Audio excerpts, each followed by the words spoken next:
Hello, my name is David Burden from Daden Limited, Coro Mosley in Second Life, and I'm going to take you briefly through the new Daden Navigator product, which is a web browser for Second Life. The Navigator itself is a small gadget which you can place anywhere on your land and close to a media screen. The Navigator itself doesn't have a media screen in its basic version. It's designed to use with whatever media screens you've already got in place.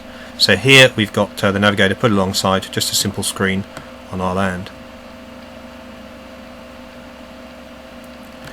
If I want to show a particular URL, then all I need to do is type in URL and then the particular web page I want. So in this case I'm going to go to the BBC website, www.bbc.co.uk/, and Navigator goes off and fetches that page. So far nothing special. We can do this already in Second Life, displaying a web page on a prim. The problem we have is that if we zoom in here, look at the news stories, I can't actually do anything to those links. So I can see there's links to stories about the USA, North Korea and disabled people, but I can't actually click on those links or follow those links, and that is where the Navigator comes in. So if I want to follow a particular link, all I do is type in the word link and then either the full link name or else a couple of the keywords from it. So in this case we're going to go for mortgage lender because they're unlikely to be repeated elsewhere on the page. And then Daden Navigator goes off and gets the page. So here we are, we see we've come to the relevant page about key US mortgage lender goes bust. So if we want to follow one of the links on this page, see over on the right hand side here there's a link about consumer gloom. So if we want to follow that, we just type link consumer gloom, press enter, and yeah, there we are, we've moved on to the next page. If we want to go and go back to the news front page, we're just saying link news front page. Just wait for it to load. And yep, there we are, we're back onto the BBC News homepage. So hopefully you can see from that all we need to do is really working with almost any website and almost any link. We just type the link we need. The only area where we have problems is if the link is embedded in JavaScript or Flash or something like that. And in fact the situation for a user of Daden Navigator is exactly the same as for a screen reader user, so a visually impaired user trying to surf the internet. So it's another good case for having a accessible website.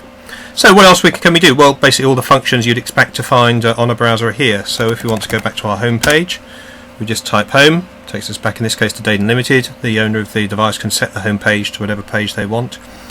Just like a browser, we have a back button, so we just say back and it should take us back to the BBC page, and we also have a forward button and it takes us back forward again. So it is again exactly as we have normally on a web browser. We do have bookmarks, so if I want to save a particular page I can just say bookmark, and that then saves the bookmark. And if I want to access the bookmarks I've got stored, then all I do is just click on the Navigator device and there's an option here for bookmarks, and it'll then show me the bookmarks that I've got, and I just click on a bookmark if I want to load that particular bookmark. The number of bookmarks you can store is just limited by the memory available to the script, which in Second Life isn't an awful lot, but it lets you store sort of half a dozen or a dozen so to support a particular browsing session. The Pro version will have favourites that you can actually store in a note card so as to support locations between sessions. If we want to search for a particular web page, then we can use Google. So all we do is say search and then the term we're particularly searching for. So in this case let's search for Second Life. In the Pro version we'll be able to let you set your own favourite search engine. Here we've got the Google search page for Second Life, again a whole bunch of links.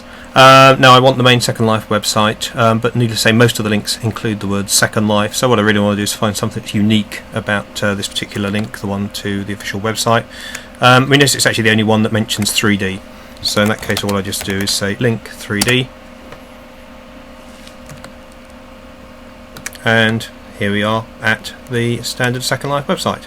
Now, as we mentioned earlier, because we're treating this effectively like a screen reader, sometimes we find content that we can't easily manage on the on-prim browser. So what we have got the option is to actually pop out the particular web page we're looking at. So if I just type pop out, it then offers to load it for me in my default browser. In this case I've got it defaulted to the browser within the Second Life client, but I could just as easily then open it up into my main web browser. So if you find links or pages which don't res properly within the world, you can just use that pop-out facility so as to get to those particular locations. And finally back to home.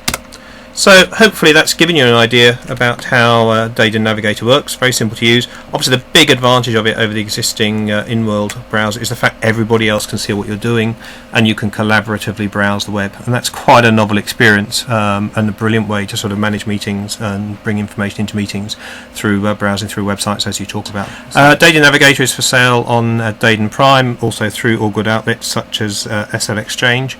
If you want any information on it, then please IM me as Corro Mosley, or email us at info@daden.co.uk, or come and visit us on Daden Prime.